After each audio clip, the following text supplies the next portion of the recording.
That would be crazy.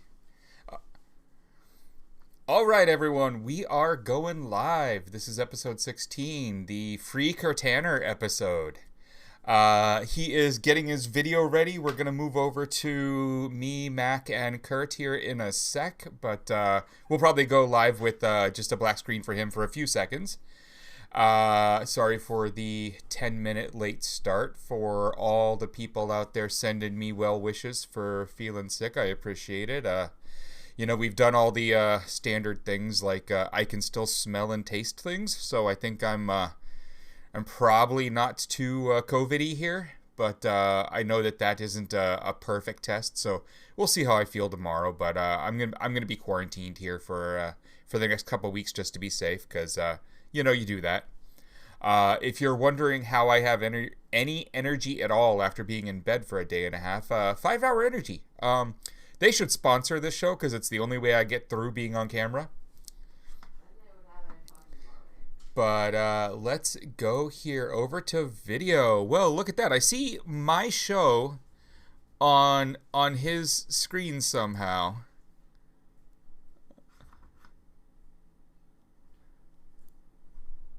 Yeah, that's good. Okay. Well, anyways, everybody, here I am. I am still alive. It is a glorious thing. And, yes, we have Kurt over here. There we go. It's so weird because it will take me forever to get used to this, everyone. But Kurt is over there. You just can't see him yet. So I am flipping on their mics. You can now hear both of them. How's it going, Mac? Hey, how's it going? How's it going, Kurt? Hey, how's it going? There you go. The world knows you're both alive.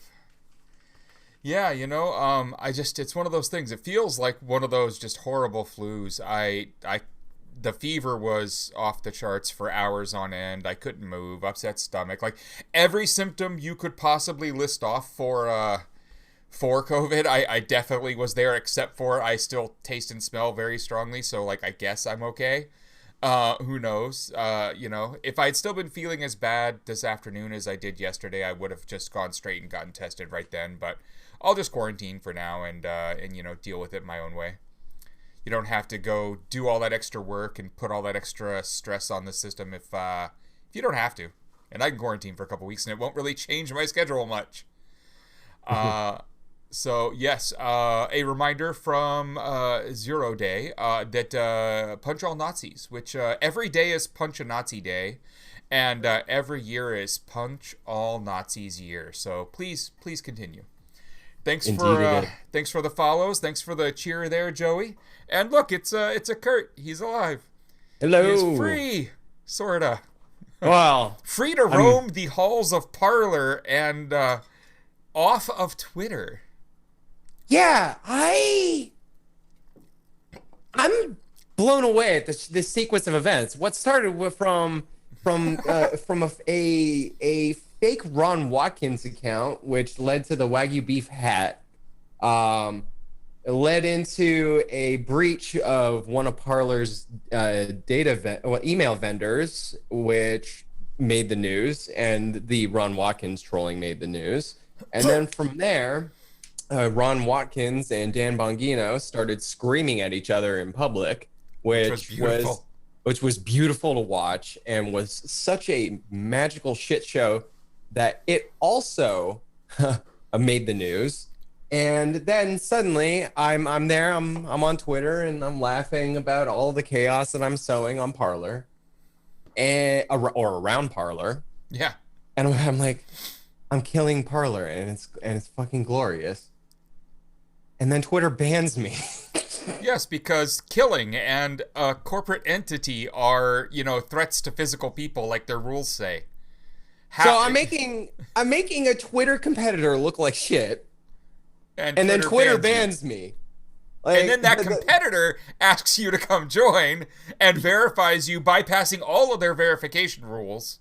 Yes, they even though it is actually you, so whatever, but still. It's clearly me. They allowed me to bypass all of the identity checks, which is really incredible. All I had to do was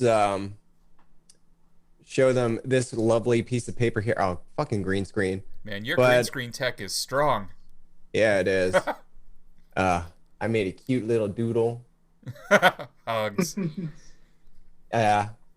It is publicity for them, but, you know, I think it's going to end up being bad publicity because I'm going to join and I'm going to do that tomorrow and they're going to, you know, verify me and all that fun stuff, right? But we're going to be there and I'm not even going to attempt to get banned. I just know that who I am is going to get banned for what I say and how I act. And I'm just waiting for it because they're screaming, everyone should come over here because you're not going to get banned. But we already know they've banned people. We already know they have been censoring stuff. All you have to do is talk about cannabis in a positive way and they're banning you. Like, one of their rules is the promotion of drugs. And because it's not legal at the federal level, they use that to censor speech about marijuana, which is actually quite ironic. Which it makes the whole situation with me 10 times funnier because I run 420 for God's sake. Like I run a cannabis-derived community. On top of that, the CEO is directly promoting my account, which I'm very gracious for. Like I'm posting shit and he's boosting it, and a lot of people are not happy, but at the same time there's a lot of comedy going on and brains are melting left and right, and really this couldn't be going any better. I mean, sowing chaos is always entertaining at the very least, and bringing the chaos right to their doorstep sounds like a lot of fun to me. So anyone who's going to complain about going on that platform somehow, you know, being advertising for that platform, well, I mean, I'm gonna go have some fun. I'm bored with not having fun here. You know, I want to go fuck with them where they live. Like, let's really and go shit up their site. Fuck them, right? You know, like so the left has arrived. I'm all for sowing chaos. Like, let's have some fun. Yeah, they can't put the genie back in the bottle. And realistically, the way I'm looking at this is I think the CEO Parler is actually quite tired of these brainless shitbags making his platform look like a literal sewer. So realistically speaking, we're both helping each other out right now. He's welcomed Anonymous in general to the platform. I just think he doesn't know what he's doing personally. I mean, that's what I see. I mean, I just ugh. Yes. And as for his platform being a sewer, I mean, he specifically invited the sewage to join his platform. You know, like they went after, like when Ted Cruz was the first person I heard talking about the platform, I knew there were problems here. You know. I parlayed Punch All Nazis about 40 minutes ago, and that's got a lot of comments on it. Oh boy, I can't wait to look through that shit show after we're done here. Whole bunch of people feeling personally threatened by that one. Yes, I believe so. There's a lot of death threats. Just a lot of stuff that would probably not fly or possibly lead to a subpoena. Should you say it on any other platform, and given the stringent identification requirements for Parler, that seems like probably not the best idea. A lot of these people, I don't know, maybe they need to be slapped around a little bit in order to learn what the fuck they're doing. And I can't wait to be that motherfucker to slap them. Yeah, and well deserved, all of them. You know, It's always weird to me seeing them come together in such, you know, concentrated groups, because any one of us who gets anywhere near that group is just shit on in ways that are very, very violent. It's like was said in the chat there, going to shove an AR-15 down your throat, right? Like, that's the kind of threat. Like, that's the level. And over when they show up in our spaces, we just kind of call them all idiots and shit on them for being so fucking stupid. It doesn't usually go to violent threats other than Punch All Nazis, but I think that's an exception. I think that should be an exception to any violence rule. Nazis should just be free game, world over. If Captain America punches Nazis, you should punch Nazis. It's American. I mean, someone did say like, no publicity is bad publicity. Like the whole no PR is no PR is bad PR thing is real. I don't know how better to say this, capitalist trope that really reinforces some pretty bad ideas, I think. So while that could actually hold true, and I've seen it hold true, I don't like it. You know. Yes. So funny thing about banning the Devon cow.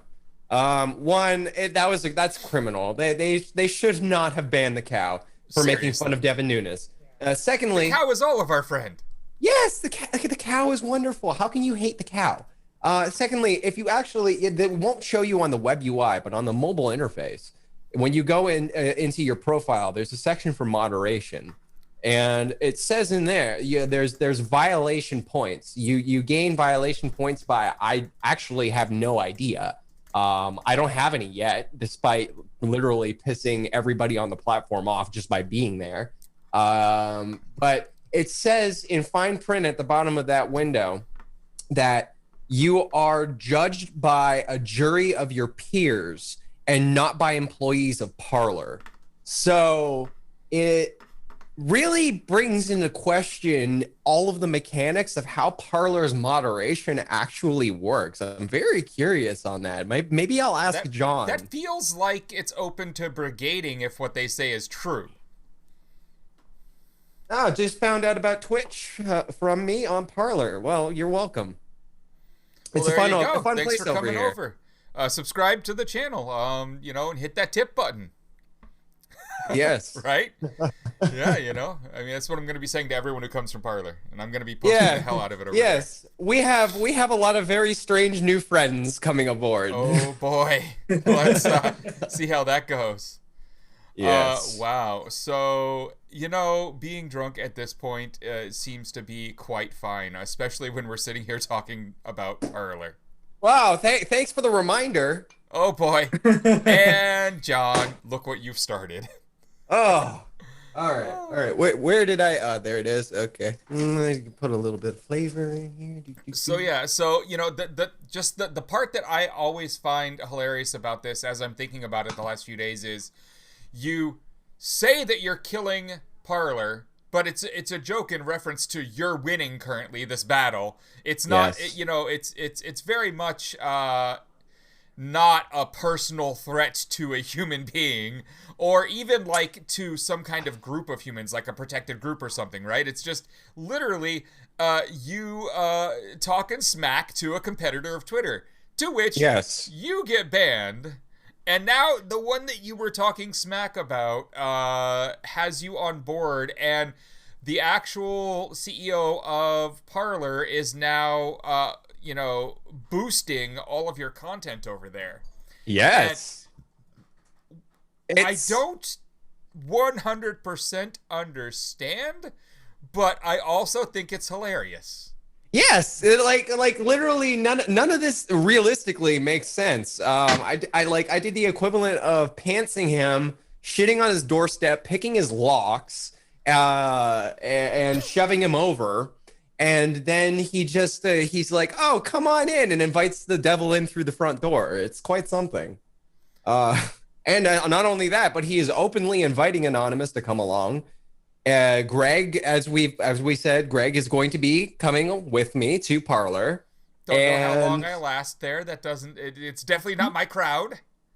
I mean, okay, if I'm not getting in shit yet for the stuff that I'm already doing, I'm pretty sure you'll be fine. You're gonna have a lot of people probably screaming about how they're going to kill you, though. I get that every day, anyways. Though, like, I mean, so it's like day-to-day business for you. There's nothing that can go wrong here until somebody shows up at your house with an AR-15. But that's another discussion. Blunt here, like. The first time I ran into you was after a conversation with multiple users from your site threatening to fucking hunt my ass down. So, like, this has been a decade for me. I'm totally used to it and totally fine with it. Like, have at it. Until you show up at my door, I don't give a fuck, whatever you want to say. Mm-hmm. Yes. Back up Twitter. Well, I mean, it's not my Twitter, because I'm banned. But if you want to keep an eye on the hijinks, you can. There's a proxy that I have that I'm relaying things to, and I'm going to put it in the chat, and you can follow that. This is one of my comrades. Ooh. Wow, I messed that up, but Twitch chat fixed the link anyway, so okay, this works. Real OG You're Anonymous. not drunk enough to be mistyping URLs. Come on. I'm high on lulz. Like Right, this has been like just endless. I can't get over just how funny this shit is. There's okay, so I got banned from Twitter, as we said before. I was basically making a mess of Parler and the media, and a whole bunch of stuff was making it to print. Just a whole bunch of drama surrounding Parler, and this pissed off enough people where they started reporting my account because I was making fun of Parler, and basically saying that I was killing it, and I was completely and utterly making it look like a joke. Please don't hate me for this. It's just what I do. And I was banned for that tweet and a bunch of other tweets that they reported at the same time about assorted video games. So I was talking about how Guilty Gear, the newest Guilty Gear, should go die because it doesn't have Bridget in it. Another one about how I was playing Kingdom Hearts and Nomura, you son of a bitch, you made a grown man cry. Fuck you, Xehanort. I'll kick your ass. So really, he threatened a video game character. Yes. I threatened a video game character, and a social network. Like as a website though, not as any kind of group of people.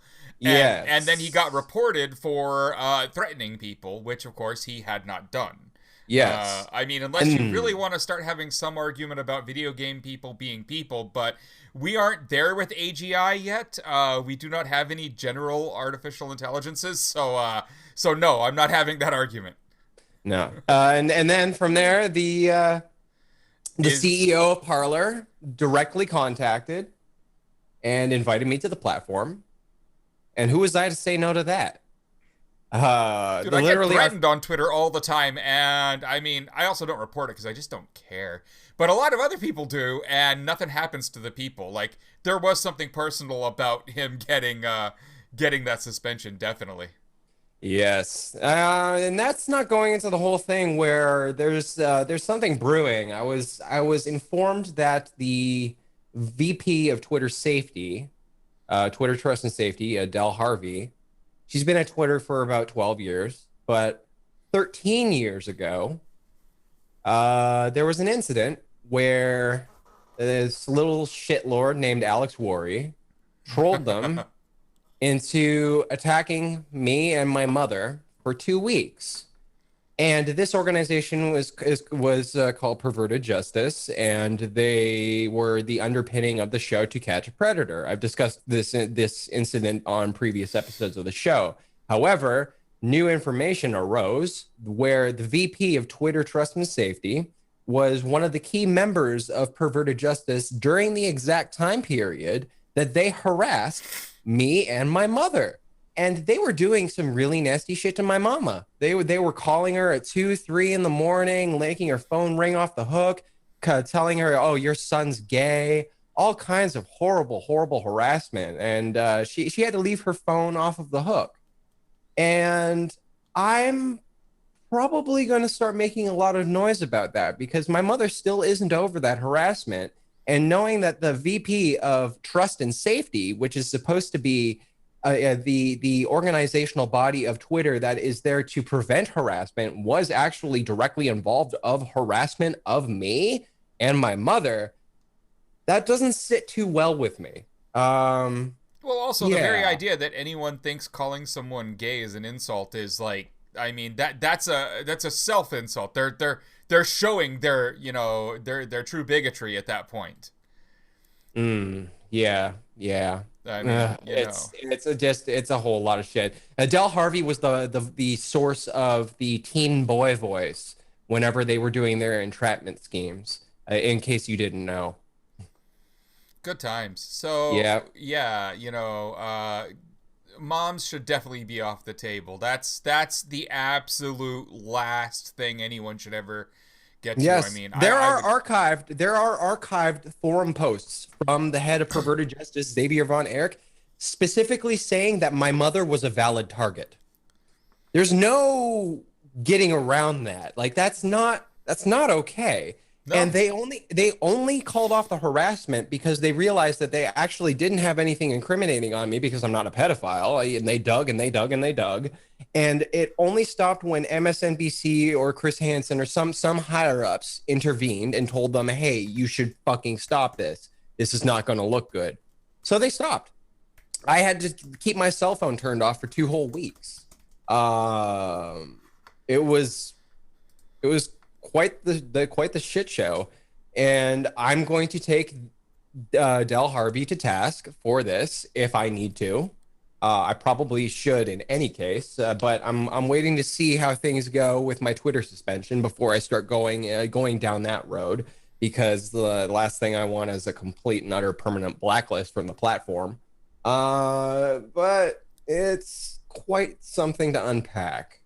It is. It is. There's a lot there, and now you get to learn what it's like over on Parler. Now you get to figure out what that crowd is about, and you had only been I think we know what that crowd is about. super active on Twitter for like weeks at that point.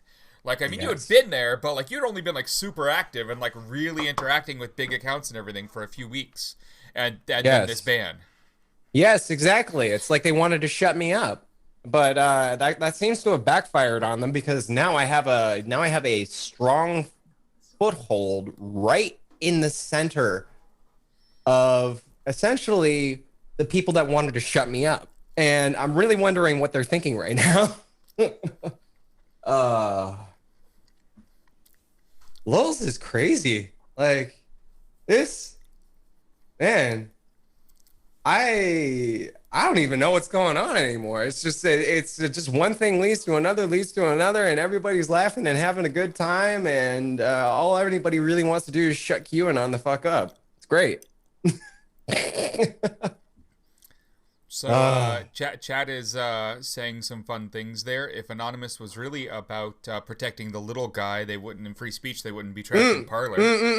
Okay, here is why I Wrong. was trashing Parler. It has nothing to do with freedom of speech, because I appreciate free speech. I'm in a country where free speech actually doesn't exist, but that's a whole other conversation. Yeah, I it's worded a appreciate little free speech. wrong in the Canadian laws there. I run an image board. I've run an image board for 15 years. Basically a baby brother of 4chan. So trust me, I understand what free speech and all that is all about. My biggest concerns with Parler were with the safety and integrity of the data of users of that platform. In essence, I was just looking out for your best interests. I don't care about the content. I don't. You can shit post all day, all night. You can rant about, well, you hate the left, fuck Biden, and by the way, yeah, I agree. Fuck Biden. Like, Biden fucking sucks, but he's better than the other option right now. And that's a whole. I mean, God damn it! Exactly. Yeah, You're right. That's It's just like, what the like fuck? we're not gonna The go smallest there right possible now. improvement. Parler. So, and that's the funny thing, is that when in my case, Parler, they allowed me to bypass all of their verification checks. I didn't have to send them any photo ID. They just got me all set up. They don't have any of my personal information because they realized that I probably would never actually agree to go to their platform if I had to go and submit my photo ID. So they've been treating me really good on that front. I've been very happy about that. I might be the only verified influencer on the platform that had the ability to skip all of those ID checks, which is quite something. Yeah. Let's see how Anonymous I do through Anonymous got to touch down on Parler without submitting ID. Although I would say That's- what's funny about me Tracks. trying to do the same thing as I get set up, and I don't want to go through all of that, is like every bit of my data has been public for like a decade. So, like, I mean, who cares at this point about mine? No. So phone number is for signing up for your account.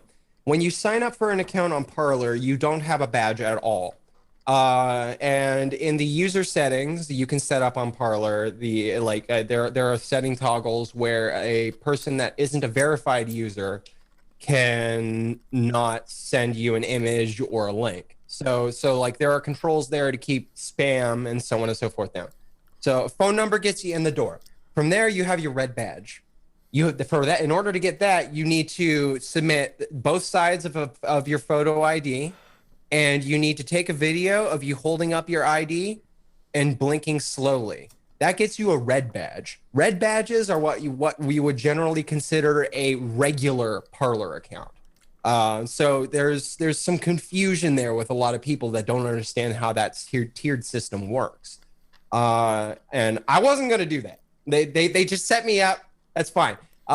In fact, I'm pretty sure if you go and you click on a lot of other users, you will find if they have a gold badge, you can click on their badge and it shows you all of the badges that they have.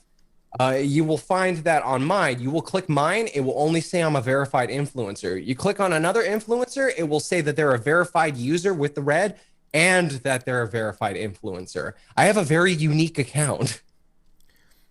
So I would like to add for the chat there, Streamlabs is a bot and it's a service. And the reason it stops really long messages from coming into chat is for us doing the show, it's really hard for us to try and follow along with the chat if your statements or your questions are longer than a sentence or two. Like, it makes it impossible for us to keep having a conversation with chat if multiple paragraphs come through. So we're not trying to be dicks or anything. Like, by all means, send us the questions, send us the content. Just don't, send us giant paragraphs and expect us to be able to respond to them. So that's all the bot is doing. It is not like stopping you from any specific words or anything else. Just try and be a little more concise with what you say. That's all it's doing over there. Yes, if it's not a little soundbite that we can read and process in like 2 seconds, you're probably being a little bit too verbose. Yeah. This is my first time eating dinner on stream. Trying, to duck down a little. Free speech without risks. Yes, this is a discussion that you can have from hell to high water. And I'll just say that I'm an opponent of hate. I'm an opponent of racism, so on and so forth. A lot of political machinations that are inherently damaging to society as a whole. And in some spaces, that level of speech is not accepted. But at the same time, you can't have one without the other. It's a two-sided coin.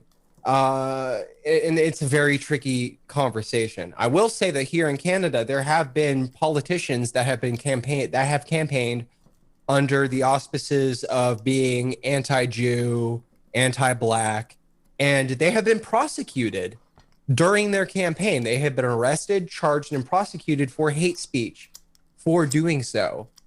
So from my perspective as a Canadian, and I know that Parler is almost entirely a right-leaning or far-right American social network in its audience, I'm a very much an outsider. I'm a far-left anarchist Canadian who has been graciously accepted by the CEO of the platform.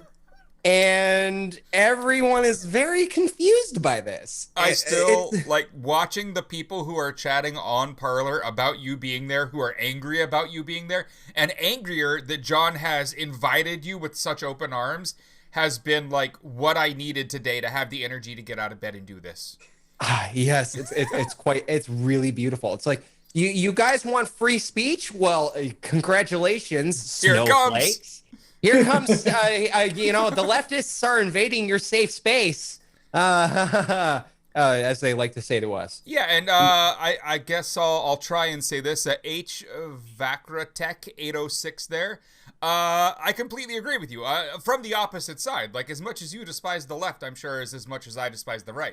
That's the divide that we're dealing with here. I'm sure in real life, if we met and had a conversation, we'd walk away thinking, what a piece of shit that guy is. Not because like we were mean to each other, but just our views are that far apart, right? And it's not much we're going to do about that unless, I don't know, we invade each other's spaces and have lots of conversations and maybe change some views, although I'm never moving even like 1 inch right. I'm only working on going farther and farther left as I continue down this wonderful path of life here. Yes. Oh man. Yes. Hello, People keep asking. Yeah, people keep asking me, am I a blue or am I red? I just keep replying like I'm Canadian. I'm not. Like y'all think I'm an American? No, I ain't fucking American.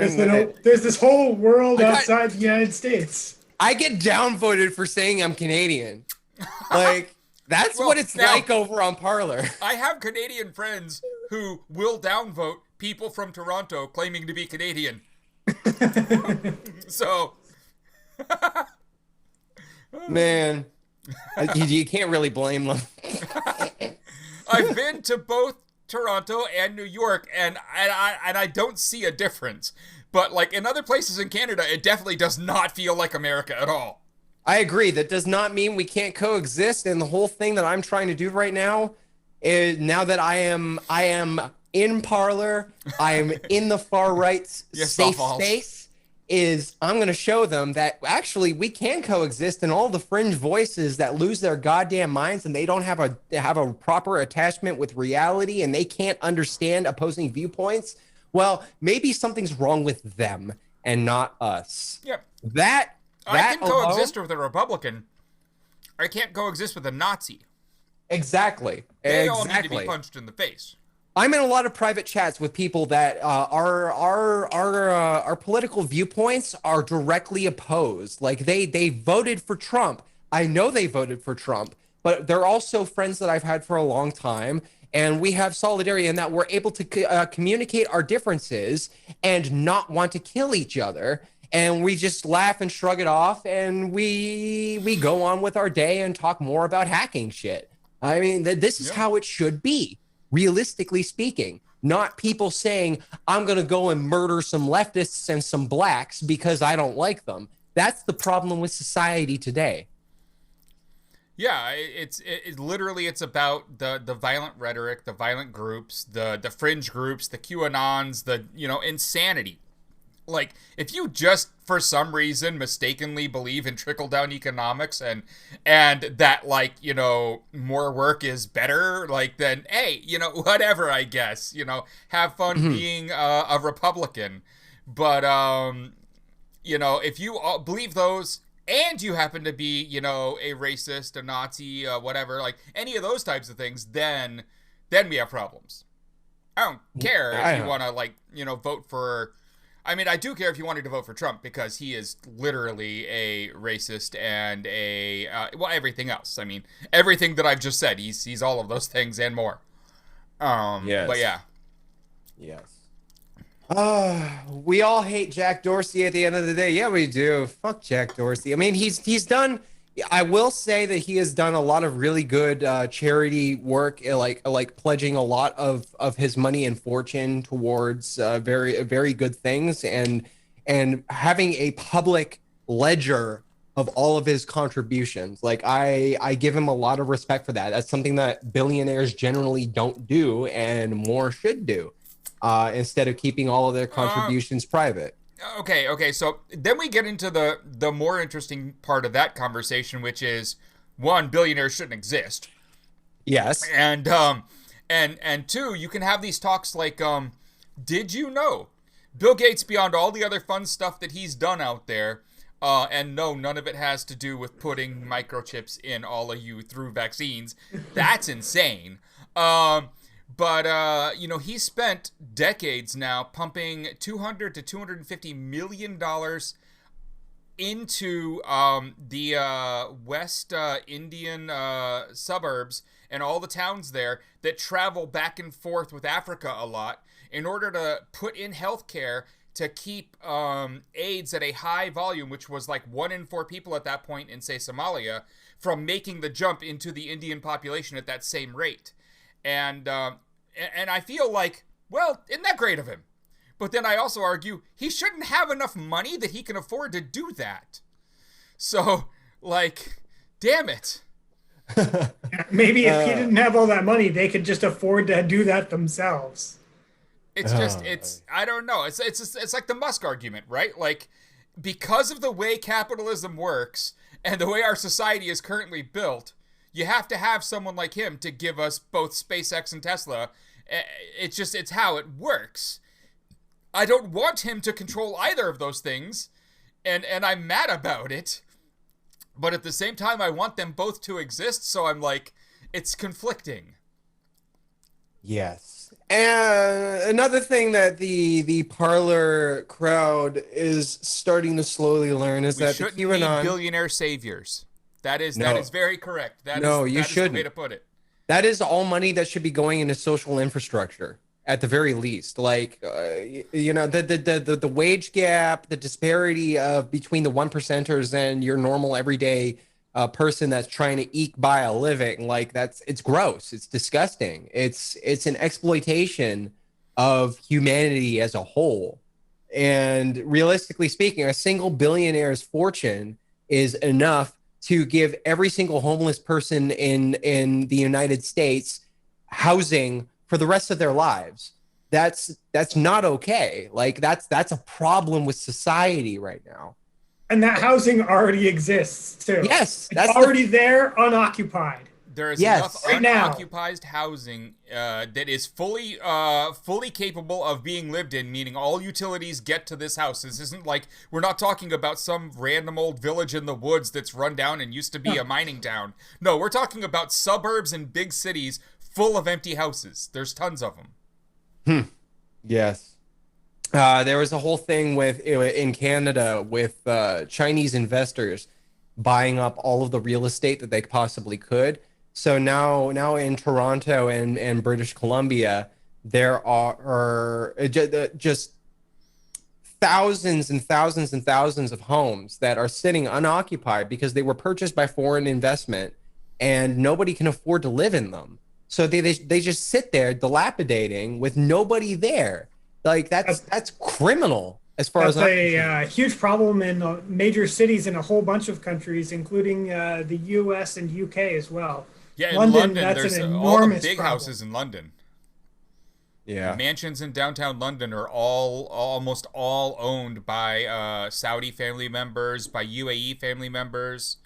I found it really funny a few years ago when the local anarchists started squatting all of the foreign-owned mansions and named their group an acronym that came out to ANAL. It was like Anarchist National something of London, or you can find it out there. Lori Love, one of the old Anons and everything, was part of it, and it just I think they're still doing some of what they were doing. It was abso-fucking-lutely hilarious because the news had to report on anal taking over houses, and it was fucking hilarious. In the chat, Wonder Muffin asks, what made you focus on QAnon? Okay, so that's a lot. I am the owner and proprietor of 420chan. This goes much more personal than a lot of people realize. So I run 420chan. I've been in the image board game since day one of 4chan. I was there when Moot registered 4chan.net, and which only happened because we shit posted really, really, really hard on the Japanese image boards and got all non-Japanese IP addresses banned from posting. 2chan deserved it. Yeah. So fuck you, hero.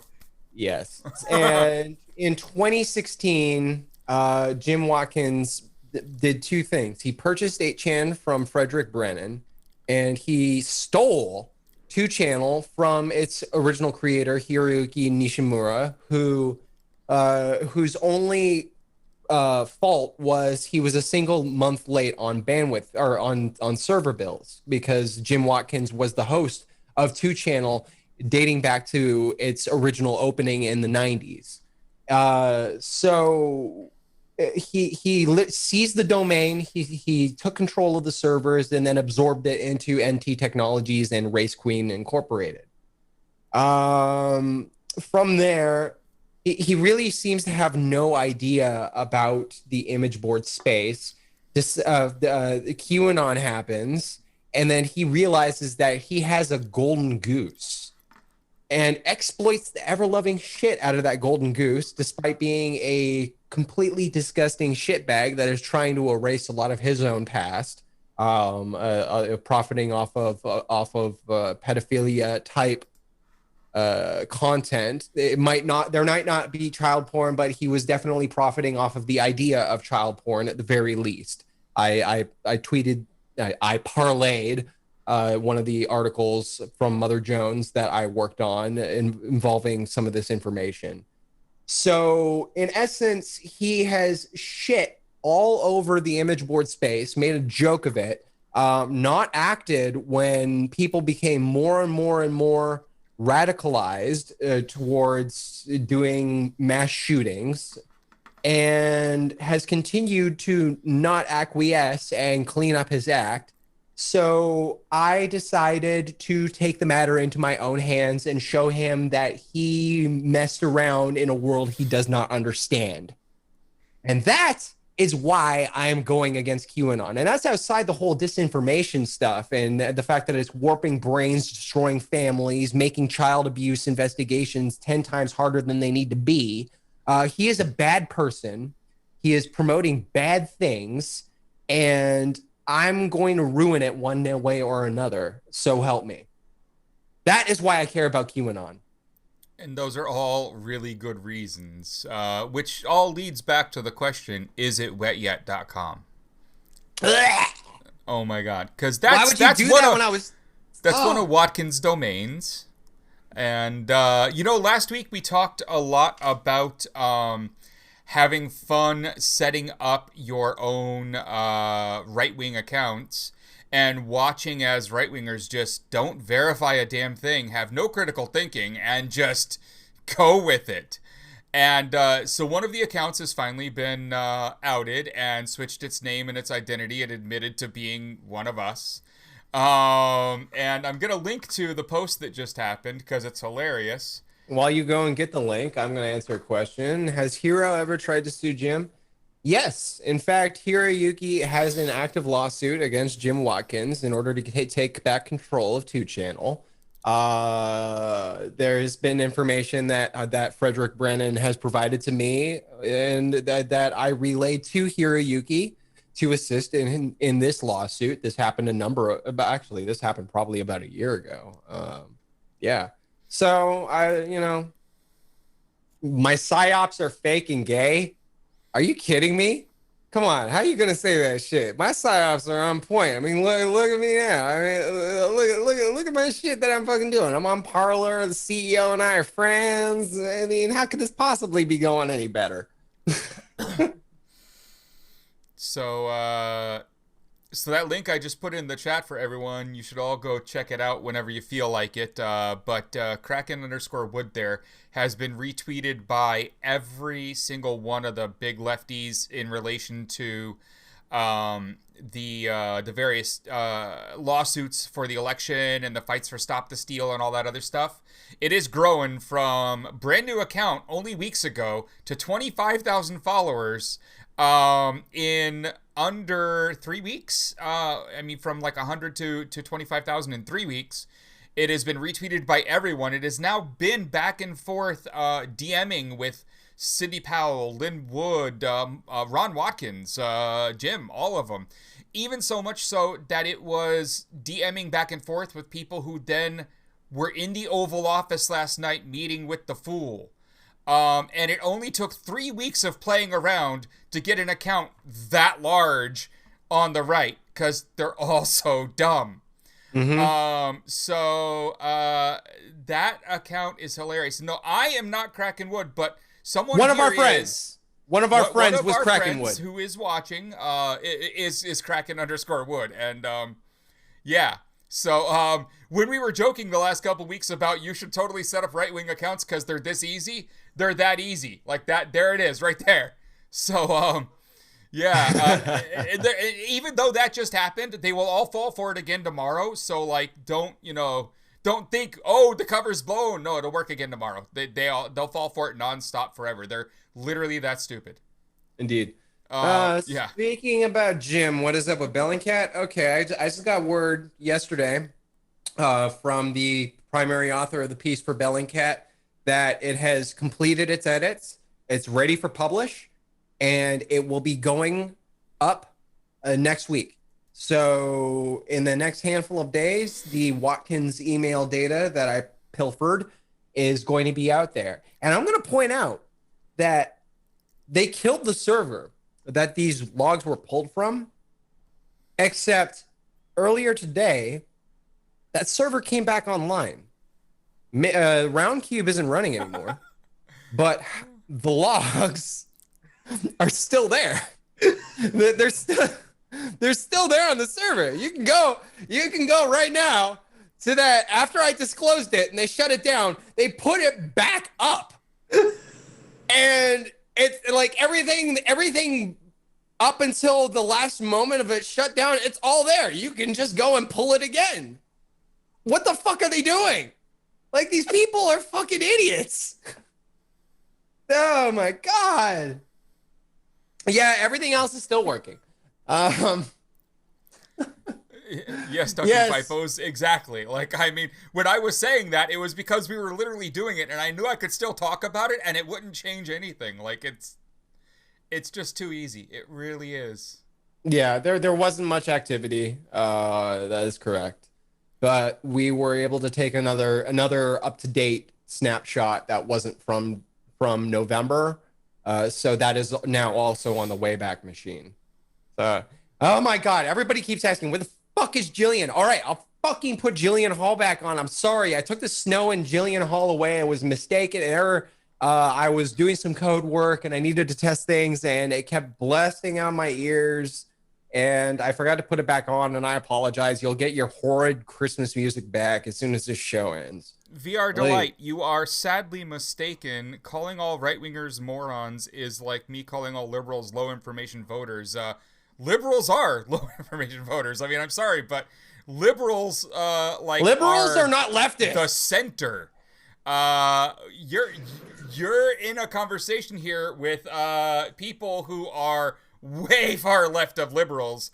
Liberals are to us what, like, you must think of. Well, honestly, us. I mean, they're that far away. Like, liberals give us people like Joe Biden. They give us people like Hillary Clinton as our nom. And, you know, nothing progressive, nothing moving forward, nothing that's going to do anything from helping to save the world to helping actual humanity. They only give us things that make sure that the rich get richer. Same as all the Republicans that you guys vote in. So, I mean, it's just, you know, when I talk about the right, I could qualify it by saying the far right, but I mean, it just doesn't matter that much to me. Yeah, you know, I guess I could. These days, the difference isn't, like, it's 90-10. Like, who even, why bother differentiating at that point? And I wasn't even trying to attack you. Like, I'm saying, like, you were coming at me like I was a liberal or I was defending liberals, and no liberals such thing. Liberals fucking suck. Like that's one thing we can all probably agree on here is that liberals, they suck. Straight up. They're centrist moderates, like, and that's my problem. Centrist moderates from either side are not going to get anything done except the status quo. We're going to continue down a path that is quite obviously not working. So, you know, yeah, not a fan. But then again, also, just buying into the entire false dichotomy that those two sides are it is a whole nother problem. But they've built out the actual, I don't know, the election systems and built it in a way where getting a third party powerful is just not possible. You know, because you have to deal with the way the actual votes are counted. You have to deal with the Electoral College. For the Democrats, you have to deal with the superdelegates. You have to deal with the fact that caucuses and primaries aren't on the same day. So people's vote will change based on popularity contests and not what they actually think on the issues.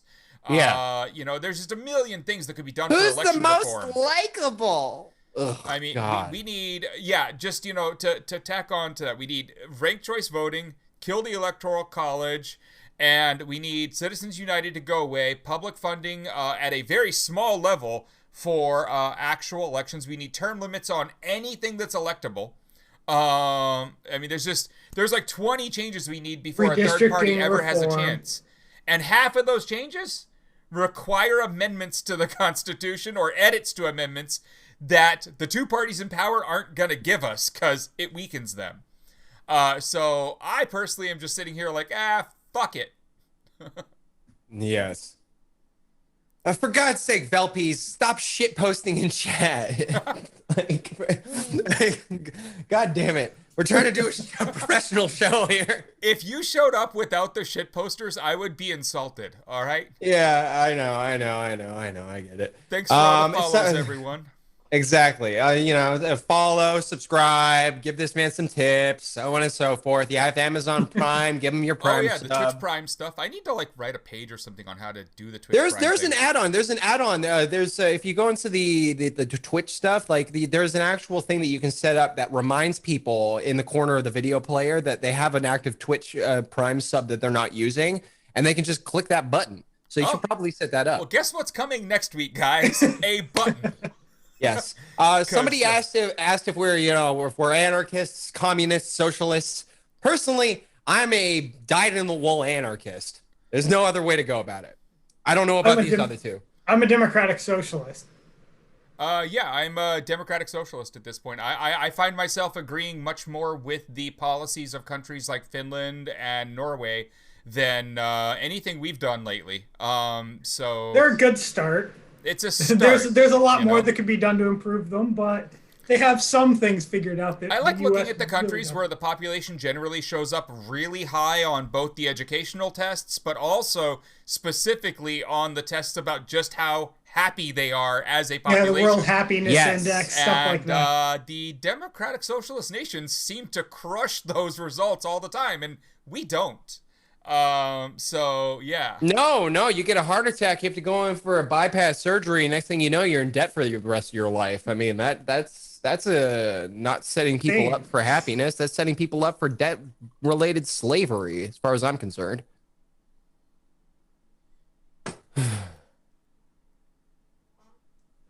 One of the most free market systems in the world, but yeah, sure. So you want to talk free market? Fine. They've got a free market there, absolutely. But then they also have all of the social safety nets that we wish we had, and all the ones that we think we have actually done right. They also have a 80% unionization rate, and the unions get to write official policy that corporations can't actually disobey, even the ones they're not actively bargaining with in a lot of cases. And then, and so everyone is basically represented by a union. They have every depending on which Scandinavian country you're talking about, the size varies, but every company over a certain size has worker representation on the equivalent of the board of directors.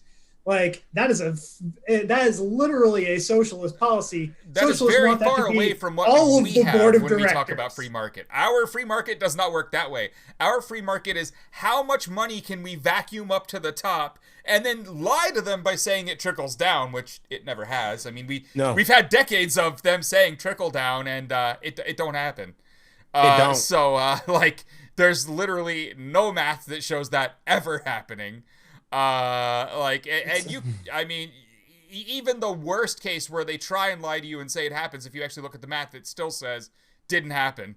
Yeah, I mean, hey, if you want to talk free markets and their version of free market, I will take Finland and Norway's versions of free markets. Yeah. Also, the state-owned public or natural resources like the Norway oil. Yeah. The fact that the government or public-owned companies employ a third of the population, which is twice as much as in the U.S. The idea that these are some sort of what American free market evangelists think of as paradise, they just don't know how these systems actually work. So it depends on the union, right? VR Delight, like the union has to absolutely be working for the people it supposedly supports, like, and also, you know, in general, kind of working within the constructs of the social contract, the idea that, you know, you can't work for the union and against the people of the nation you're in at the same time, I don't think, personally, and be a good union. Like, I don't think police unions are good people. I think they protect bad cops. I think their existence is to protect bad cops. Which is, I think there is a valid role for worker sorry, continue. ACAB, baby. Yeah, no, I think there's a valid role for like labor organization, even in public sector jobs like law enforcement, but the current police union system is clearly just there to protect bad cops. Yes, yeah. You accidentally shoot a citizen, and next thing you know, you're on paid suspension for the next 6 months, just sitting back, kicking up.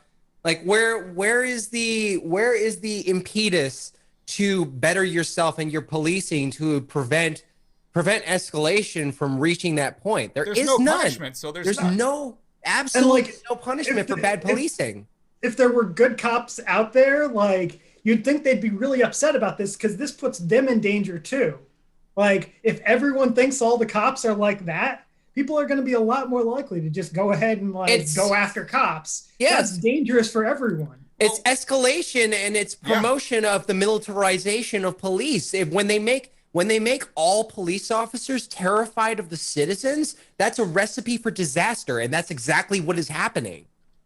Well, here in Boston, we also have the strange stuff where, you know, we have a lot of the far right supporting all the Back the Blue events where they're throwing like little parades for the cops and whatnot, you know, and at the same time they're doing that for one of the Boston police unions, while the former head of the Boston Police Union is currently sitting in a jail cell, now awaiting more charges and trial for all of his pedophilia and child I'm rape. Shocked!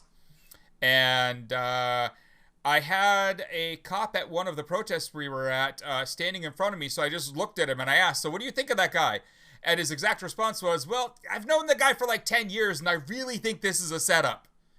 And I'm like, we have 11 victims who have come forward. We have video evidence now, the News Channel 5 is claiming. Like, what amount of evidence do you need beyond him just publicly stating it for you to believe that maybe the head of your union's a dick? Because, you know, you're a dick. So, like, he did not continue the conversation at that point, but I thought it was funny. In the most horrible way. Oh boy, police. Indeed. So the other big problem with policing is that I think 30, 40 years ago it was standard that your beat cops, they would live in a neighborhood, and their patrols and stuff, like their precinct would be in the neighborhood that they resided in. And so your typical beat cops, you would get to know them because they lived in your neighborhood. And this was kind of a self-reinforcing like check on good cops versus bad cops. Because, you know, if somebody was a horrible shitbag, everybody would know that person is a horrible shitbag. They would be called out, and everybody in the neighborhood would know they're fucking horrible, and their career would crumble because they suck. Nowadays, policing, you are reassigned to various precincts that are not close to where you live. And that's a problem. Like, the entire system of modern policing in the United States is broken in that key manner. Like, there's no connection with the community that they are supposed to be protecting. That and that is something that needs to be rectified, realistically speaking. How are you going to protect? The 10 Demands people on Wednesday. So 10forjustice.com, 10 Demands for Justice. I believe it's at 10 Demands on Twitter. They have a set of demands that are really well spelled out that get you from where we currently are to a completely new policing system that is community run and for the community. And I think, you know, they've done something that a lot of other people, especially on the left, don't really do, which is when we say defund the police, we mean defund the police. But yes, But then people say, well, that's stupid. And then they want you to explain what you really mean. And, well, these people actually have. And they've gone into great detail.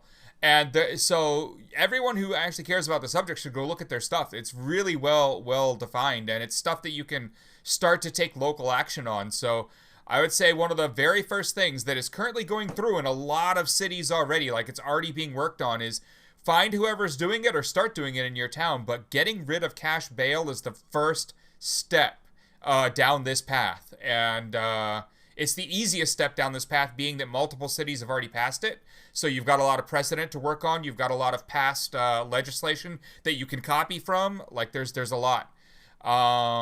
But yeah, it's interesting. You know, a lot of people are wanting us to talk about SolarWinds. Yes, I've been preparing myself for that conversation, but I will say that, you know, we're talking about sane policing, but at the end of the day, I will always be fuck the police, straight up. Like, there's no getting around that. I am an outlaw, just at my core. So fuck cops. I mean, be our delight. One of the things that's really important to understand from the very beginning, I mean, the police force as we know it isn't a thing that existed more than 300 years ago. 350 or so. Humanity existed for millennia without these people or any construct like them existing. It was invented here in order to deal with runaway slaves or stolen slaves too. It was all built up around slavery. And so at its very core, from the very beginning, it was about protecting people's interests above other people. It was racist at its core on day one. Where it went from there, I don't think it ever got better than that. I have an interesting little factoid to throw in here. Please do. Has anybody in the chat ever worked with the NCIC and VCIN system? That is the core central database in Langley that drives all criminal records and so on, just like the entirety of interstate police data. I have the manual for it. Don't ask. the developer's manual on top of that. And one interesting thing that I will point out is that when there's a funny comparison with systemic racism involved with what I'm about to tell you, because the racism is literally baked into the system. If you take a look at how race is defined within the systems of which the police and the government are to look up an individual and pull their records, when you are pulling anyone, okay, so white and black are defined as all but white or all but black. But there are 5 options. There's various different skin colors. But if you're searching a white man, it's going to be everybody, all skin colors except for black people. If you search for a black person, it's going to be all skin colors except for white people. The other ones, they're individual. You can do a search for those other skin types, and it will be distinctly clamped to that skin color. So the white and black disparity, that is literally baked into the absolute core of the entire government policing database system. This is a system that resides centrally in Langley over by CIA headquarters. And I just gave you guys a really, really fucked up lesson. Yeah, but it's how it is. These systems are horrible. Now, SolarWinds.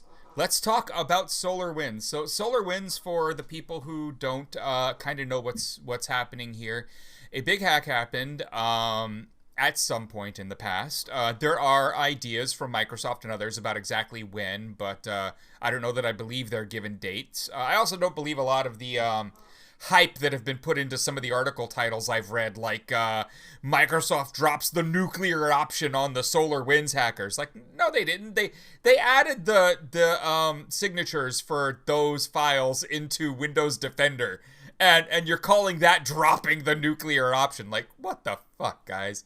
But So what SolarWinds and the software related here is it's infrastructure management. So when you've got, everything from water systems to, your electrical systems to your employee systems for your cities and your states and everything, like there's just tons of infrastructure that all needs to be able to communicate and talk and be managed at a much higher level. And so the SolarWinds type software and many other platforms do that type of work.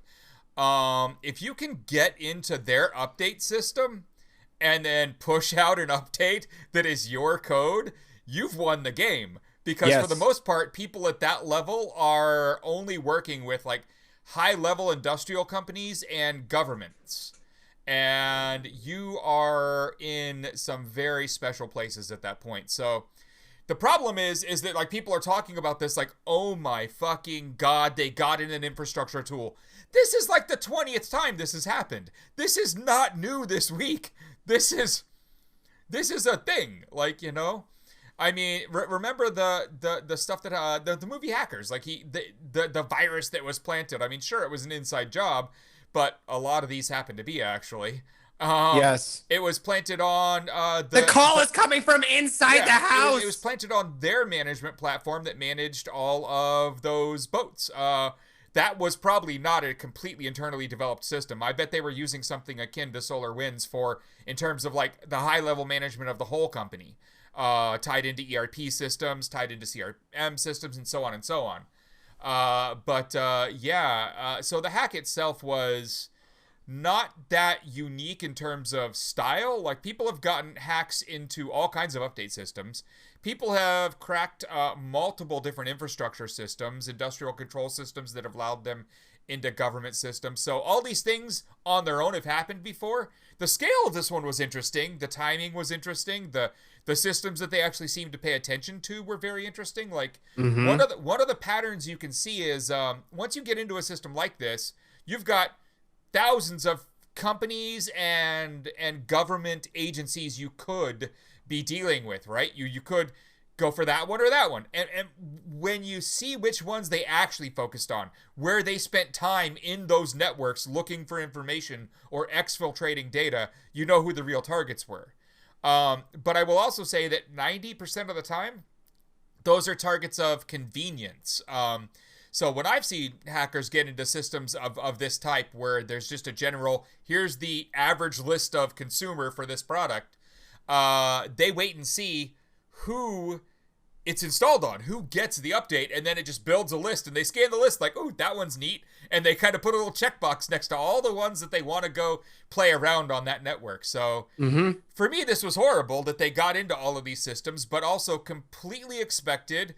I'm surprised we're just hearing about it now on this one, and definitely not the first time, and every one of these networks has at least 2 other people on it. Yeah, and I'm currently 50-50 on this being a planned operation to discredit the integrity of the United States election.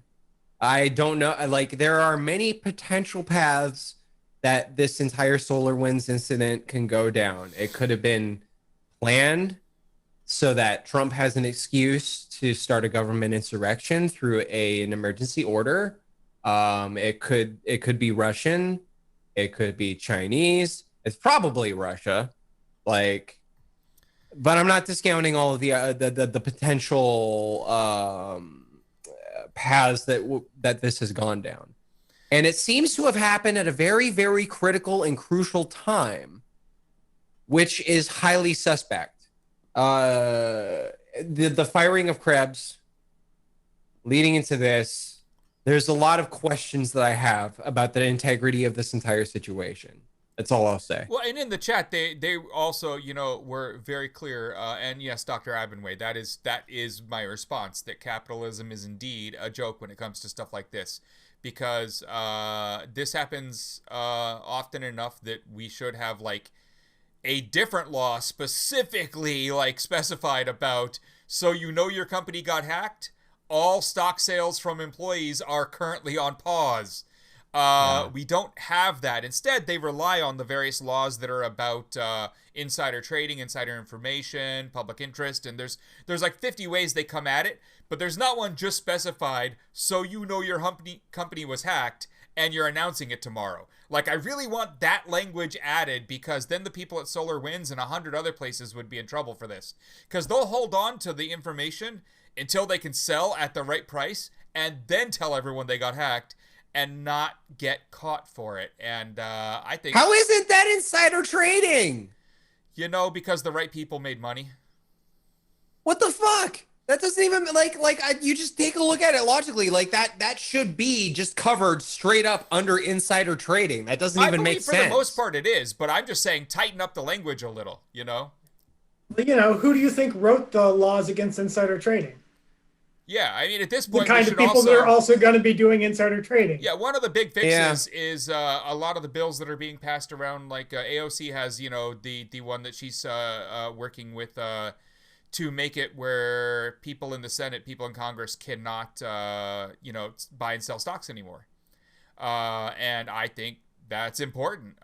You should not have interest in the companies that you are legislating other than the public interest. Yes. The stock market is a broken system in general, but that's a whole can of worms, and like you could talk about that one for hours. It's basically gambling for rich people. Let's be real. Yep. Interpol, the first thing that Congress did was to exempt themselves when they made insider trading illegal. Yep. Good times for the U.S. government. Look at that. What a horrible... I mean, the only stock information I know or understand or really follow with any regularity is on Reddit at Wall Street Bets, which is where you can go for all of the best stock trading information and news. Have you ever... I would say don't do anything they tell you to. No. Because like every week, opposite of what they tell like you. every week a new guy makes $1 million on there, and also every week someone loses that $1 million, and every 2 weeks someone like kills themselves from all the losses. So like it's a wild ride following Wall Street Bets, and that's the reason I follow it, because like the ride is like intense. But don't do anything you see on there. Yeah, don't. I only like following it because of all the hilarious shit you see people talking about in that. Bloomberg on Bloomberg terminals, there's a little known marketplace. Think of it as like Craigslist for rich people. Yeah. And people will routinely post screenshots of what you can find on this marketplace. It's like literally just like, you know, this jewelry, $250,000, this mansion, $5 million and stuff. It's Craigslist for rich people, and it's a very little known secret part of Bloomberg trading terminals. It's quite funny. You should look this up. $20,000 a year, you can have a terminal too. Yes, those things are that's not the cheap. low end. That's the starter price. There are higher, you know, priced ones. It's high frequency trading is an entire mess on itself. You know, Martin Shkreli was working on an open source Bloomberg terminal. Yes, that doesn't change the fact that Martin Shkreli is a complete piece of shit. Yes, he is. Fuck that asshole, and fuck him for buying that Wu-Tang album, as son of a bitch. We were actually, this is fucked, but me and Martin were actually friends on Facebook and interacted quite often before he went away, mostly because I would talk shit about him, and then he would just come in and post laughing memes, and then all of my followers would jump on him and start yelling, and he never went away. He was always there. Anytime you mentioned him, if you were connected, he would hop in and just start dropping memes. So it was fun. I mean, it was entertaining. He embraced the hate. He embraced it, and that's what everybody should do. Just embrace the hate. But except he fucking deserved every bit of hate he got. It still does. You know. You start to wonder if maybe he has a thing for that. He tried to get out of prison on the whole COVID scam, like Roger Stone and everyone else. Ugh. Yeah, it was disgusting in my core that when Jeremy Hammond was announced to have COVID and they decided to keep him in prison until he was cleared. That seems counterintuitive. I would say, tucking FIPOs, you will run into this a lot with people like him, that the things they've done, the things you know they're going to do in the future, and everything they've been punished for, tell one story, and then sitting in a room having a conversation with them, you will get along fine. Like, those people, those super narcissistic people who are also really good at capitalism, are very fun at parties. That does not make them good people. No. You know who's fun at parties? Weave. I hate admitting that one, but he was the life of the party at the parties he was at. But like, you know, okay, as an example, when I was working on the House of Cards show, right? The firm that like was actually paying the bills for the damn thing, like the capitalist firm that was doing all the financing, this company MRC, they had a party here in Boston for the launch of the show. And because I was like consulting on it, working on it, I had to go to this thing. And I walk into this building wearing the only suit I own, which is worth like $200 from Men's Warehouse. You know, and so I had to like borrow the money to buy the thing. Like this, I'm poor. It's how I live, whatever. But you know, subscribe if you want to fix that. But yeah, I walk in the room and I start talking to random people around the room, and like the next poorest person that isn't working, like a waiter or something, is worth like 10 million. And there are 4 billionaires in the room, and I'm walking around all these people who I know. I couldn't on any philosophical level or any kind of real emotional level, like, they are horrible human beings. They have hoarded all of these resources and are watching other people suffer and doing nothing about it. But at the party, they were entertaining fuckers. Like I got along with them in 5-minute chunks. I just left with all of their contact information to share with all of my friends, you know, of like, you were looking for this guy. Here's his cell phone. You know, I made sure to share everything I possibly could from that party. But like, yeah, there's a weird argument to be had that, you know, you say, well, I've met that guy. And, you know, I've met a lot of people who I hate for very good reasons who were entertaining as fucking person. It's kind of a sad state of events, actually, because I would like to just hate them, like, as I'm standing there talking to them, but it kind of fades for a second, and then you realize, wait a minute, fuck this guy, you know? Yeah. Oh, God. I don't even know how I would react if I was in a room with multiple billionaires. I'd probably just I wanted to burn the room down. Like, I was just like, what... But at the same time, like, I was only making rent because of the people in that room that month, because, like, I only got paid for a few months of work on that show, so it wasn't like, you know, I made big money or something. I in the end, total work on that show paid, like, 4 months of my bills. So, like, you know, it wasn't anything huge, but, like, still, I still was due 2 paychecks, so I made sure to be nice at the party, because I needed my money. We're all slaves to capitalism at the end of the day. I have no idea how capitalism shit works. Like, if I did, I mean, like, I was eating the skins off of, like, cheap, like, freezer, like, pizza, like, tonight. Like, when you saw me eating dinner. Like, that's the level I'm at right now. There are no steaks being eaten in this household. Wow, thanks for reminding me. I have dinner here, and I completely forgot about it, and I've just been talking and enjoying. I'm going to enjoy this beef stew. Yeah, right? Oh, look at that right there. It's not Wagyu, is it? No, it's not Wagyu beef hat. It's definitely, I just straight up said Wagyu beef hat. That's gonna be a long time to unprogram now. Yeah, anytime I talk about Wagyu beef, like Wagyu beef burgers and whatnot, just like the word hat's gonna come out of my mouth. Fuck. It's good stew. Right? Like, yeah, I don't know, man. It's tough in those environments. But yeah. Tax the billionaires for 50%. I don't give a fuck. I don't mind someone being worth $10 million. That's not a number I mind. It's literally anything over that you don't need. Like, what are you doing with more than that in current cash? Now, net wealth, I don't even mind hitting somewhere around 50. But anything over that should be forfeit. I don't $100 million is the cap. Forfeit. Yeah, anything beyond $100 million of your net worth annually, it should go towards social infrastructure. Straight up. Give me control, and offshore bank accounts are done. And I mean, the Federal Reserve is reformed and all kinds of stuff. I mean, if you guys want to go for this, let's go. I'll run in 2024. You'll all vote, and we'll fuck everything up. Mm-hmm. There's literally no reason. Because I have no idea what I'm doing. So, like, it'll just be a mess. It'll be a fun mess. Yes, give him a plaque that says you won capitalism, like like one of those YouTube gold or platinum buttons. Right, that, you hit this many subscribers. You won capitalism. You hit the cap. Here you go. you're literally not going to be, unless you try really, really, really fucking hard, and you're literally just doing pure fish scale cocaine 24/7, 365, and flying from location to location in a personal helicopter. You're probably not going to burn through $100 million inside of that 1 year. So in essence, fuck you.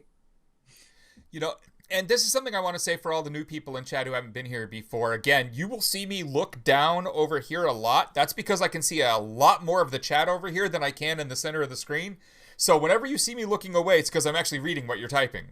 So, you know, don't feel like I'm just watching TV over here or something. But yeah, you know, so one, money is not the reason that civilization is where it is. Money is not even close to the reason.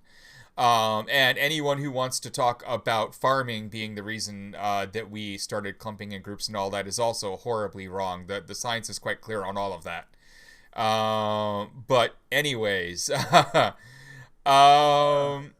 fish scale cocaine. What do you know about that life? I run a drug community. Not exactly the thing you expect on Parler as a platform, but I run a harm reduction community at the core. I know a lot about drugs. We'll just put it that way. And also, cocaine is just meth for babies.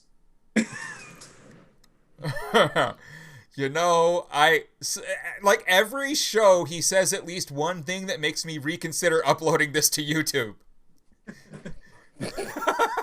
Every show. Wow. All right.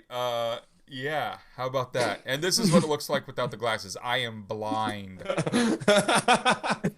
Oh my god. Oh. Whew, I can see again. Yeah. I'm not a professional drug addict. I'm not an addict to anything. I have actually extraordinary willpower. Funny anecdote. I left half a gram of cocaine. That, please. I left half a gram of cocaine on my desk, and just like there, sitting there in eyesight for several months, and I brought it to a friend's party. So I have willpower. You know, drugs have literally never controlled anything about my life. I mean, I would argue that if you want to go on the willpower frontier, that I might win that one. Yeah, I mean, you're straight edge, but that's a dirty, rotten lie and an insult. I am a teetotaler. I was prescribed methamphetamine in the 4th grade, and basically nothing was the same after that. We'll just go with that. Yes. So here we are now, suddenly besties. The guy who runs a harm reduction group, you know, on his website for drug users and knows way too much about the stuff, and me who has never done any drugs, and him getting drunker every episode, and I've never even tasted alcohol. It's an odd couple. And I haven't. I mean, literally, this is the worst thing I put in my body, and yeah, it's bad.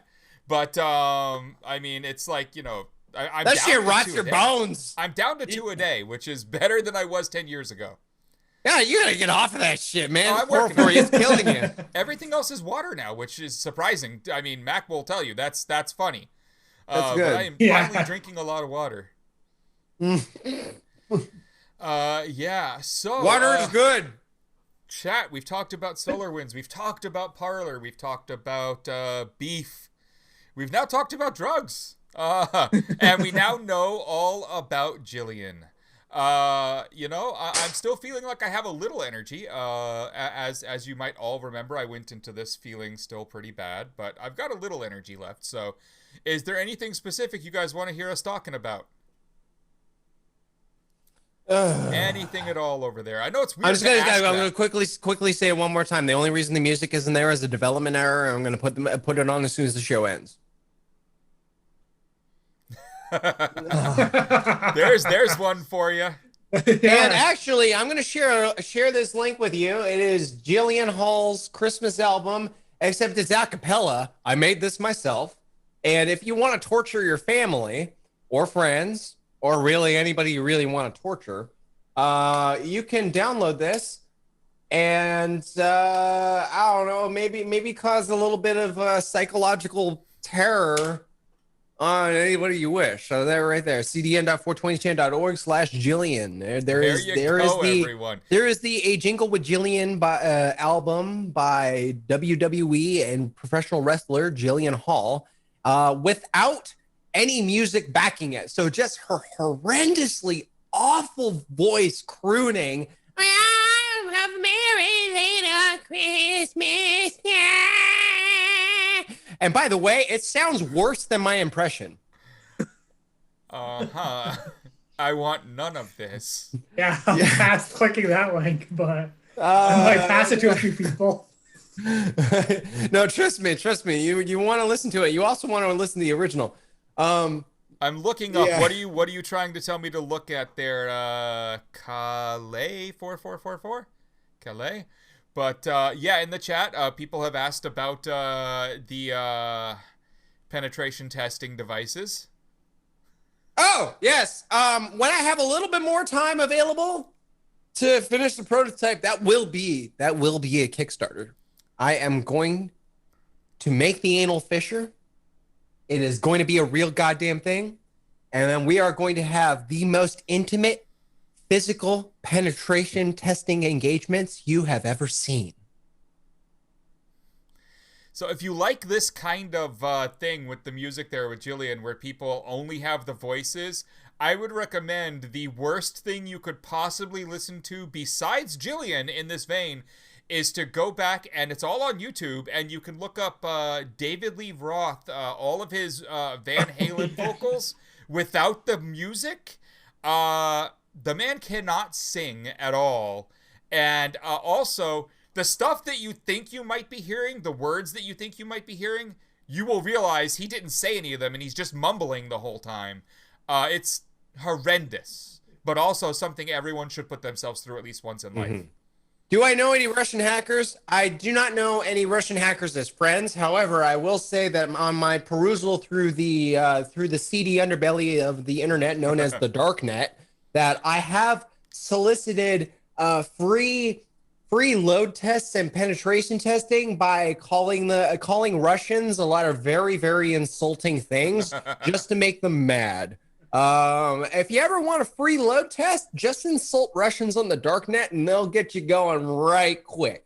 Next one. No, I was not swatted last week. I was swatted in 2008 thanks to an asshole named Ashok. Next question. That guy down there, as people have asked, is Mac. He's been involved in all this fun stuff for a good decade at least. It's true. I've been involved for a while now. Indeed. A friend I met at a protest. Good times. As for Russians, any of them watching Privyet, Strasviche? Я понимаю по-русски. Немного. I'm impressed. Indeed. So yeah. Yeah, exactly. Thanks, Lemencier.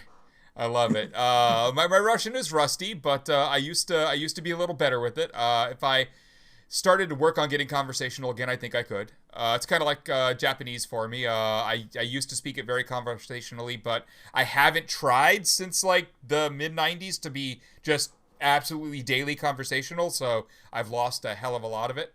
But yeah, it's good times. It's fun. And I did learn my Russian dealing with Russian hackers and mobsters and all kinds of other stuff in the 90s when it was fun. It was fun in the 2000s too. I mean, let's not lie here.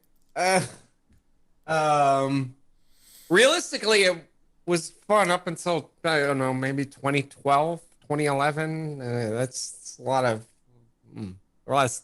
bad shit. But it was fun up until then. All I'll say. I'm so sorry to everyone that went to prison. Yeah. Prison wasn't fun. Oh, well, lucky me. I'm so sorry for you and everybody else. Let's see. A comment on Jim's comment about the logs on that Torah 3 video. Does that make any sense to you, Kurt? Oh my God! Yes. All Okay, right, so Jim. All right, so Jim Watkins, he gets contacted by Bellingcat, asking for input on the article that is about to go live next week. Jim Watkins. And yes, Jim Watkins, whose email servers that were leaky, and after I was done with them, released the logs, shared them with Bellingcat, who are a bunch of very, very, very skilled investigators. They're very good with lots of data. Yeah, very good with lots of data. They do a lot of stuff that the U.S. government should, but don't. That's all I'll say.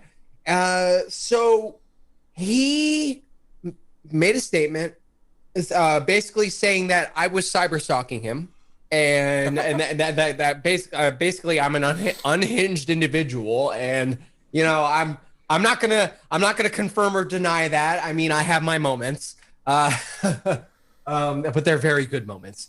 And he uploaded a video of him starting out saying that Dan Bongino and Ron Watkins should settle down, stop fighting with each other, and that this asshole right here is making them all look like jokes. And I treasured, like, I saved this video, and it's one of those things where I'm going to look at it in like 5-10 years and I'm going to treasure it. Because I'm never going to stop making his life hell until he acquiesces with this QAnon bullshit. That's just my modus operandi. I've done this many times with many other people. Jim Watkins is not the first in line. If you know of a neo-Nazi named Hal Turner, I made his life a living hell for a number of months. And eventually he got outed as an FBI informant and went to jail. So basically, he's in a hell of his own making until he cuts the bullshit. And his video response is just yet another thing adding to the pile of my beautiful machinations that are spawning around taking that asshole down.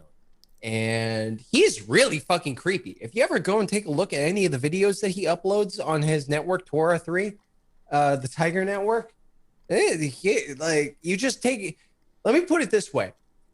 If you put him in front of a jury in a court of law and he had a pedophile charge, all of the prosecution would have to say is, just take one look at this guy. Just look at him. Just look at this guy. And every single motherfucker on the jury would convict him of pedophilia. He's that level of skis-ball. He really is. Well, VR Delight, Kirtaner is actually there. So at Kirtaner, Kartaner. I will be there probably as of tomorrow afternoon. And then I'm gonna my talk far to lefty nuts. Yes, Greg's going to be on Parler tomorrow, and then I'm going to send a message to John and see about getting him set up with verification. And we'll see how well they like me over there. It's going to be fun. I am definitely starting to feel a little of the tired setting in. Hal is still alive, and Hal is trying to do another little radio show again, if I remember. Yeah, correctly. no, Hal Turner was brought up today by a friend at Unicorn Riot, and it seems that he's still up to his bullshit, except instead of being a neo-Nazi talking head, he's now a conspiracy theorist talking head. Let's just say a low-rent Alex Jones, and that's saying a lot. That's pretty harsh there. Yeah. Not all that different from what he was before, though. It's a small step. They're going to replace the American dollar with the Amero. Oh my God.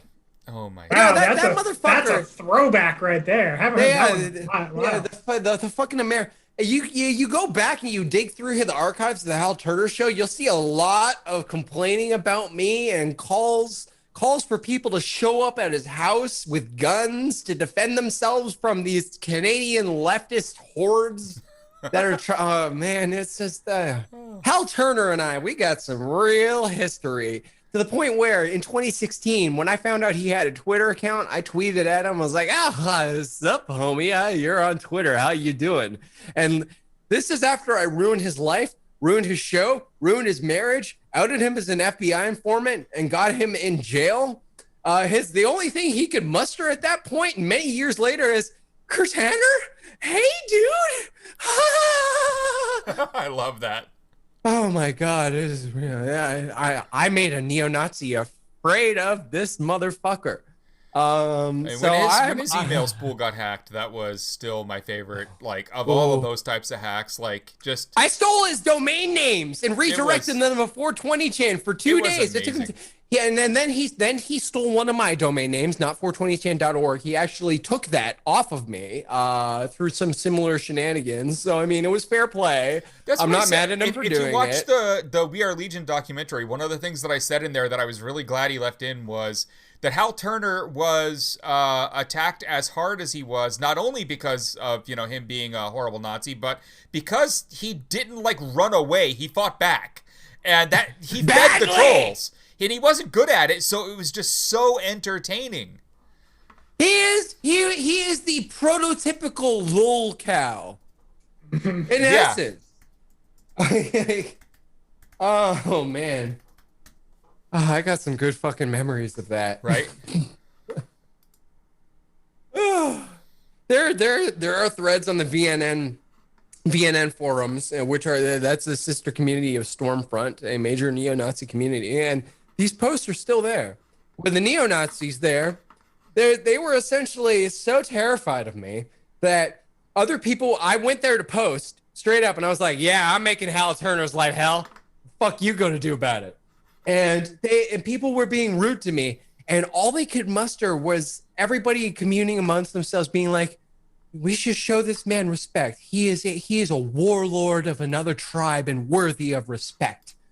And basically bowing at my feet, being like, "This guy is so ballsy that he is admitting to these attacks. He has admitted his real name. He's given us his home address, his name. He's posted photographs, and this is a man that is worthy of any amount of respect and outreach that we can give him."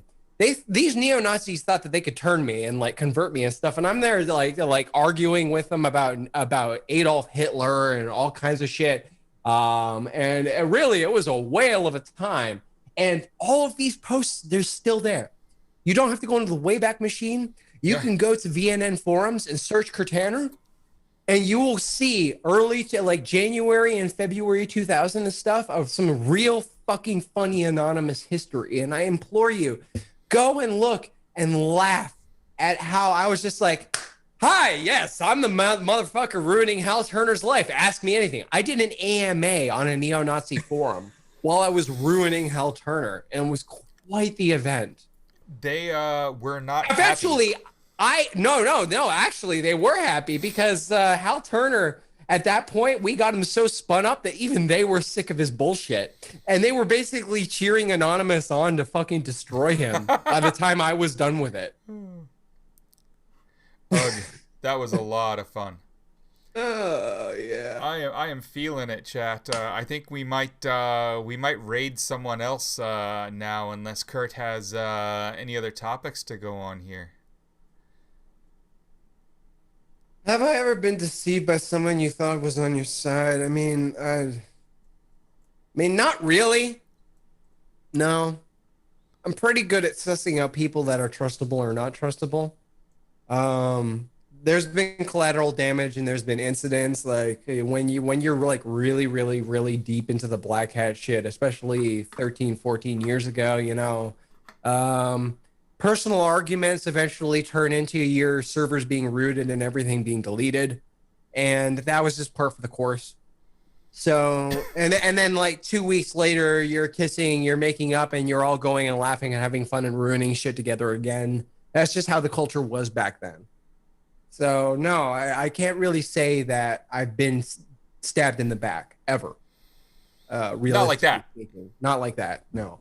The only thing I would consider stabbing me in the back is somebody snitching, and that I don't let people get close enough to me to snitch. You weren't around for the 2012, 2013 other side of Anonymous where everyone went fucking psycho. Yeah, I was watching that and shaking my head. You were watching from the sidelines, which was, at that point, the smarter move, I think. Yeah. Yeah. I talked to a lot of people from that have a lot of PTSD from that time period. Yeah. And yeah, it's rough. Did the Fuck Business Sabu! Insider release the article on Parler yet? Did Business Insider print yet? At least one of them did. Business Insider printed the first article. We're still working on that. They have everything they need to do a second article. Whether it makes it a print or not, who knows? I'm enjoying getting an inside view of Parler as a platform, and given my privileges of being a person that didn't have to submit personal identification in order to get to where I am there, I'm appreciative of that. And I think the CEO is doing a calculated move here. He's buttering me up, so I don't want to fuck him up. And it's smart. It's a smart move. I'll give that to you. If you do see this in the future, John. It is. But we'll see how that turns out for him, though, as more people like us will probably, not intentionally by him, but definitely upset a lot of that user base, especially all the QAnon types. I don't think he wants the QAnon types there anymore. But he doesn't. That makes up a surprising amount of people on that platform. I don't. Yes. I think he wants us to clean up shop, saying give him a little bit more of a respectable Twitter competitor. And honestly, I'm not going to say no to that. No. Chat, we do this every week with Kurt. Starting next week, the week after, depending on how we do a bunch of video work, we're going to start gaming a little more to blow off some steam. So you'll see that happening, I would think, Thursdays. Yes, Thursdays, we're going to do some multiplayer stuff with some additional people. I am myself considering doing Tuesdays, doing some solo gaming. Like I'm going to be playing some Cyberpunk. A lot of people have been begging me to play the Watch Dogs games because, like, Watch Dogs 2 and all of its riffing off of LulzSec and all that stuff. You and me need to play some Rocket League, though. That's oh my god, fun. Rocket League is fucking amazing. So what we're gonna do here at the end, everyone, is we're don't worry if you've got more stuff to talk about. We're here every week. But I'm fading. I'm hiding it well, but I'm going to pass out shortly. And so what we're going to do is we're going to raid someone, and I am not asking you to be nice at all. Anyone who wants to, be their standard selves, do whatever when you get there. But let's go raid someone. Remember Kurt, Aragorn's dad, the guy who carried us in a game of zombies a couple weeks ago. Let's raid him. He's up live right now. Oh my god, yes, let's do this. Let's fucking do this. Let's see how this works. Everybody join in for the fun. All right, we are gonna let's just shit post. That's all we gotta do is just shit post and chat. Let's do this. All right, so I have no idea what happens when we do that. You'll find I'm a very, very agreeable and conversational anarchist. And I appreciate all of the right-wing people that have come. And we're gone. Are we?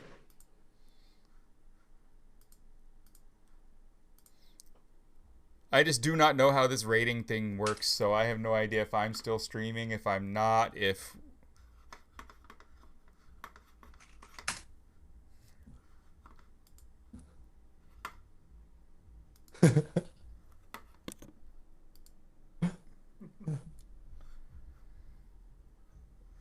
All right, so there it goes.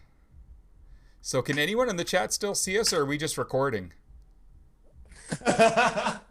You know?